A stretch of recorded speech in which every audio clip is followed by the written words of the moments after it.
Ladies and gentlemen, you have so much to offer, so much to give, so much to do. But doing it and sitting around waiting for it to happen, it's just gonna stay in neutral.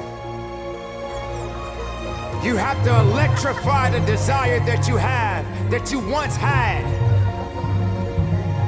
So the next time you feel like complaining, you feel like worrying, and you're so concerned about other things that doesn't necessarily concern you, ask yourself,